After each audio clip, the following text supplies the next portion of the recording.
Hello friends, வணக்கம். நீ காலையிலே அம்மா வீட்டுக்கு போகலான்னு ஒரு பிளான் என் வீட்டுக்கார்ட்ட கேட்டேன். அவர் சரி விட்டுட்டு போகிறேன்னு சொன்னாப்புல. சரி நாங்கள் 3 பேரும் கிளம்பி போனோம். அம்மா பார்த்தா பூரியும் ஆட்டுக்காலும் செஞ்சு வச்சுருந்தாங்க. அதை நல்லா சாப்பிட்டுட்டு அம்மாவும் அப்பாவும் சரி எங்களுக்கு வேலை இருக்குது, நாங்கள் வேலைக்கு போகிறோம் அப்படின்னு சொல்லி கிளம்பிட்டாங்கங்க. கிளம்பும் போது சரி நானும் வாரேன் இருங்க, உங்களை நான் அப்படியே வீடியோ எடுத்துக்குவேன் நீங்கள் என்ன ஓட்டுனீங்கன்னு அப்படின்னு சொல்லி நானும் கிளம்பி போனேங்க. பார்த்தா இது இந்த ஒரு மூடிங்க. இந்த மூடி எல்லார் வீட்லேயுமே இருக்குங்க. என்ன மூடின்னு சொல்லி எனக்கு கமெண்ட் பண்ணுங்கங்க. அம்மா சொல்லிட்டாங்க, மதியம் லேட் ஆகிடுச்சு, நான் போய் சமைக்க போகிறேன்னு சொல்லி கிளம்பிட்டாங்க. பாப்பா அம்மா போகணுன்னு அழுதுருச்சு. சரி அப்பா நான் வேடிக்கை காமிக்க போகிறேன்னு கொஞ்சம் நேரம் வெளில போனாங்களா.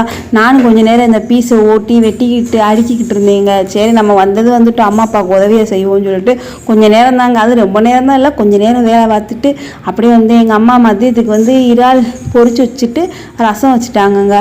அந்த இறால் மிஞ்சி போச்சு. அப்பா நான் ஃப்ரைட் ரைஸ் வாங்கிட்டு வரேன்னு சொன்னாங்க. சரி வேணாம் நானே ஃப்ரைட் ரைஸ் செஞ்சு கொடுத்துட்டு வீட்டுக்கு வந்துட்டேங்க.